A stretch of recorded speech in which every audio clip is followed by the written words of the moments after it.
ngasi February gi tang tara gani pan ing sok lising ani kun gu humdoi yai falaba thang jina mit asida Sangai Express amadi sana Leipak ta fong ni ba maroi ba pausing pathok tuna tahanjani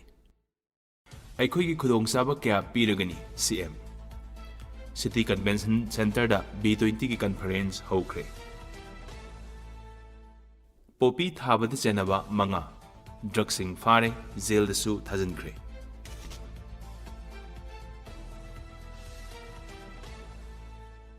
humni subna biodiversity sing amasung traditional medicine gi khanagadori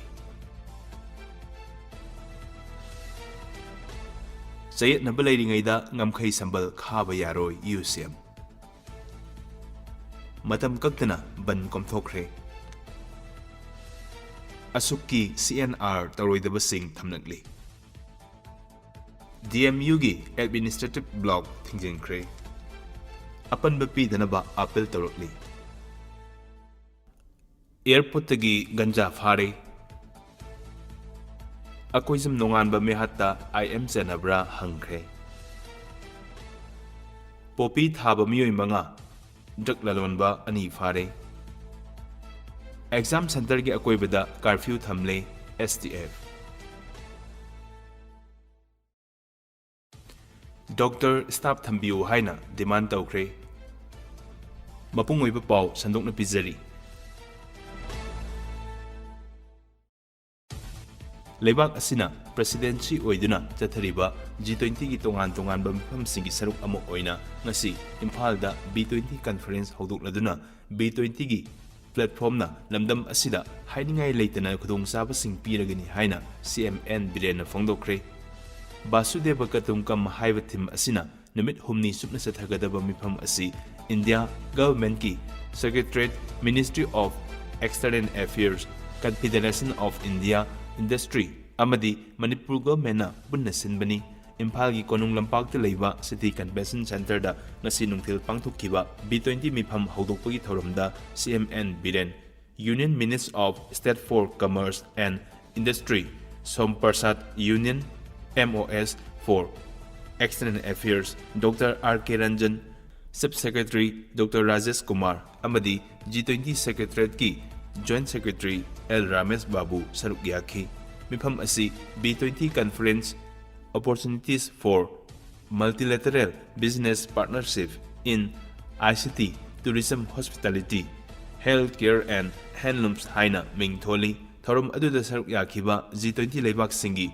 Diplomat Delegate Leipak asigi Industry Representative Entrepreneur amadi Government Official sing taramna okpaga loinana mifam aduda wangang laduna CMN Birena hai B20 gi platform asina aikhoida khudong saba kya piragani maram asna state ki pangal thauna amadi wakhal losing uthoknabagi tanja ama pibagi mathakta ina khulaba nat amadi chatnabigi marumda tongan ba center da multilateral business partnership khudong saba phangani haiba thajai Popi thabada chenaba manga drugs sing phakre jail da su thajankhre War on Drugs 2.0 gi saruk amo oina lokhalakpa thabak singi manung channa umang kokthuk popi thabada chenaba manga amasung makhal makha gi drugs sing konana mi khara fagat kibaga loinana drug ka konana faraba matai manau jail thajankhre Kangpokpi district ki manung chanba Thengchet forest ki singsang parengi tongan ba mafam singda niyam gi wangmuda popi thabada chenabani haiba miyoi manga ngarang nungthil Kangpokpi district ki police Gamnom Saparmaina police station amasung Saikul police station gi personnel singi apan batim amana fare pharaba miyoi sing adudi sungthang khongsai masagi sahi kungu humdoi apokpa saingam khongsai P Molding Village Leimakhom Saigin Haukib masagi sahi nefumathoi apokpa Laikhidraba Jamkholum Haukib Ankombung Village Saikul Pauthang Daungel masagi sahi hompuga manga apokpa Tangkhul Daungel Longjang Village Saikul Lengpau Kilong masagi sahi kuntragamapan apokpa Pauhong Kilong En Chaljang Village Saikul amasung Saikhohau Haukib masagi sahi kuntra apokpa Paukhai Haukib Ti Samkajang Village Saikul ni Police tagi phangma pauna hai Thingsat Village, Hill amasung masigi akoibada leiba mafamsingi umangi sarukta niyamgi wangmada popi thaba amasung popi lokpagi thabak chathare haibagi thajaba yaba pau ama ngarang numit yungba adwaida fangki pau aduda yumpham oiraga kangpokpigi SP TH Bikramjit ki miing makhada cycle gi OC Inspector Belungthang Waifeina Luchingba Kangpokpi District Police ki apunba team ama mafam aduda sangsinki amasung popi pambi yanthatnaba paksana thi humbagi thabak chathaki amasung niyamgi wangmada popi thabada senaba miyoising adu tongan tonganba mafamdagi faba ngamkibani hairi makhoi makha taba ain gi thabak laukhatnaba cycle police station da sinakre haina police tagi fangwa paw asina makha tari Imphal West District Commando gi teamna ngarang nungthil Imphal West amasung Thawbal District ki tongan tonganba mafamsingdagi drug karbar tawba miyoi ani brown sugar gram 113.6 taruk saino amasung chaka ani panba gari ani ka konana fare pharaba miyosing adudi MD Amir Khan masagi sahi kontrag humdoi apokpa leikhidraba MD Abdul Karim Lengau Khong Lilong amasung MD Marudin masagi sahi nefugani thoi apokpa leikhidraba Alimuddin Lilong Low Mangani haina police tagi fango paw amana hairi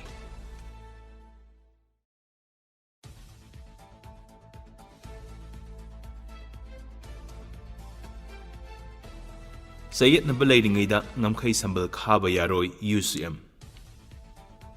Kum puraba sayet na ba Indo-Myanmar border gi Manipur tainaba kilometer chahumga marfutara nipan sangba international border asi Assembly da puthokduna MLA homfuna munna khanaraba matungda pass tawbiduna India gi mari leinaba President, Prime Minister, Home Minister and External Affairs Minister na se thabiduna chayet naribasing asigi waroisin ama puthokpiu haiduna UCM na India government amasung Manipur lingakta wafam khara thamnakli border pillar yengsin khogjatta UCM gi President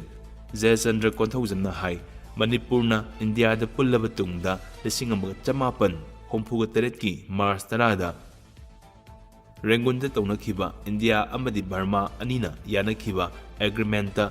traditional boundary da yumpham oigadabani haina yanakhi India gi constitution gi makhada chahi tara khudingi missing thibagi thabak asi pangthoi Manipur su 1958 da India da punsin khibana 1958 gi session amasung 1958 gi session gi village recognition book ta yumpham oiraga India amasung Myanmar anigi tainaba village khaidokpa yagani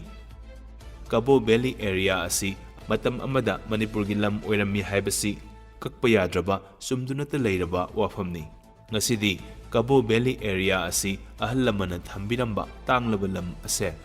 Myanmar gi lam oikre Ningthau palingi matamdagi India da pulluba matamda fawba Burmana Cabo Valley gi damakta chahi gi oina sika chamnga pirami maram aduna Cabo Valley hek thangnaba lam ase Manipur gi lam oifam thoi haiba wafam mahakna thamki DMU gi administrative block thingjinkre mathau masak khangdaba DM University gi vice chancellor amadi controller pham thada u haina University asi makhada leiba college mangagi mahiroi sing amadi college mangagi student union gi miyoi singna DMU gi administrative block thingjinkre DM University gi makhada leiba college singi student union gi mihut sing amasung college asigi masing yamlaba miyoi singna laktuna ngasi ayuk pung 13 ta matamda administrative block thingjinkibani administrative block thingjanbagi paw hek phangbaga mafam aduda Imphal West District ki makok thongba police personnel sing laktuna irang thoktanaba akanba moongda ngak senbagi thabak chathaki mahiroi sing aduna administrative block thingjilduraba matungda DM University gi vice chancellor office ta laktuna pendaba kholaw kaya lawki tungda DMU gi mihut sing police amadi DMU gi mahiroi sing wari sanaraba matungda college mangagi student union singi mihut ahum kausinduna BC amadi MU gi mihut singa wari sanaki airport tagi ganja fare Indigo flight ta Delhi chatkadaba miyoi ama ganja gram samga ga konana Imphal airport tagi ngasi ayuk Singjamai Police Station gi team na fari ganja ga konana faraba mioi adugi maming Wai Priya Kumar masagi sahi kungamari apok patombi kawi Thobal athokpam haikru makhongdagini mahak ngasi Delhi chatnabagidamagta Imphal Airport lagpada Indigo flight ki security staff singna mahak ki luggage adu hangduktuna check tawbada plastic na mayom ani thokna yomba ganja gram Sangai yauramba thenakibani Mami sengkhidraba nungsiba fonglagani Maming leiriba aiba Mainam Bharat na iba Mami sengkhidraba nungsiba haina mingthonba Nobel ama Rinda publication gi makhada lakliba February 18 da Imphal Press Club ta fongani haina publication asigi maikaidagi thadorok paserul amana fongdurakli Akoisam nonganba mihatta IM chanabra hangkhre Kangpokpi Police Station gi manung chanba changaubungda asiba haksang oina fangkiba akoisam nonganbagi mihat asigi marumda NSNIM chanabra haina laikidabagi imung manunggi miyoisingna ngasi police personnel singda fongdokre mihat asigi langnalanjin puthou haiba demand taraduna ngasi ayuk pung 10 rom taw matamda kwa khaitel awang konjeng leikaida miyam horakhi amasung tidim lambi thingnabagi khongjang changsinnaba thomjalakhi hanagi minister oiramba akoisam langam gi loinabi amasung laikidaba nonganbagi mamana thamoi sokna khongjang adubu thingliba police personnel singda haiki Ichanupa nonganba hatpada Chennai haina NSNIM gi kiloncher ama fare aduga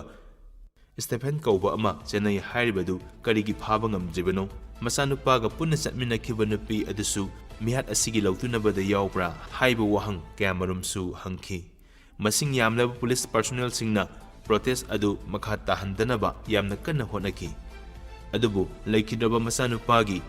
maina ngauraba apukpina police personnel singda onsin duna ngangbaga loinana tidim lambida thoknanaba honaki police na janariba mioi sing phaba ngamdrabadi mangonda power piro aihak oina phaba chachargi hainasu fongdoki masida sunatana mahaki imungi mioi di lenga ki thabuk tawba yaba mioi amata su leitri sel gi su mathau tade maram aduna mahaki masabu hatpagi senabasing puto haina demand tawki mihat asigi matangda semkhibaje esina Manipur government ka pau phaunaraduna tungda tidim lambi ban tawgani haina tawramba adu tha sigi taraga mapan fawba komthokle haire exam center gi akoibada curfew thamle STF CBSE COSEM amasung BOSEM na loba class 10 12 fawbagi exam da khongbal chendanaba changing pham khudimakki akoibada meter sani na konba mafam sing Alliance for Socialist Unity Leipak asukna semba campaign for National Regeneration CNR gi Special Task Force STF na changing chatharingai manungda curfew thamle haina lauthokre Leipak sigi lona yade haina lauthokraba asukki CNR Commander STF Deepak na khutyek piduna thadorok paserol asina hai mamangi sahi khara Leibaki phibam na maram oiduna mahi masing tambagi lamda fagat hannaba asukna sangsilakba campaign for National Regeneration CNR gi khongjang asi khara taptharure chaliba sahi asidagi hanagum amuk hanna sangsilagani mahi masing haibasi miyoibagi khunaida saukhalakpagi mayonni ngasigi mahiroi khunaina hayengi yubirelni achumba amadi maru oiba asi mahiroi singna pukning wakhalda chetna thambiyu isagi asengba mahi masingna changyeng pisi loinana asigumlaba yumbirel oigadoriba mahiroi singbu lamjing lamtak piduna Leipak khunai amabu makhutmakna sembi sabiriba oja sing asukna changsinjariba khongjang asibu mamang thakta saugat piduna achobu thodang lobi khibagum makha tana thodang lobi naba nolokchari mahi masing tambagi lamda chathariba khongjangi manung channa handaksu mahiroi singge aroiba changyeng singda nataba pam sajanadnabagi khongthang kya changchingani chaliba sahi asigi February 15 dagi haukraba adubu Manipur mahiroi singna loba subject singidi mapung oina February 12 dagi April 5 fawba sathagadaba CBSE class 10 amasung adubu Manipur mahiroi singna loba subject singidi mapung oina February 13 dagi April 5 fawba sathagadaba CBSE gi class 10 amadi 12 standard February 18 amadi 13 dagi haugadoriba COSEM gi class 10 amasung 11 standard loinana March 13 haugadoriba BOSEMꯒꯤ Class 10 standardki aroiba sangyengsing asida mari leinaba miyoi punamakna ngakna chatminagadaba wafam khara CNR-gi Special Task Force na thamnakli. Ngasigi oinadi sana Leipak amadi Sangai Express ani da fongliba maruiba bawsing patokuna tahanjaba loizare hayengi pawtabi dawagi damakta channel asibu like comment share amadi subscribe tawbiramu video hek lakwa khangna wagi damakta notification bell on tawbiu.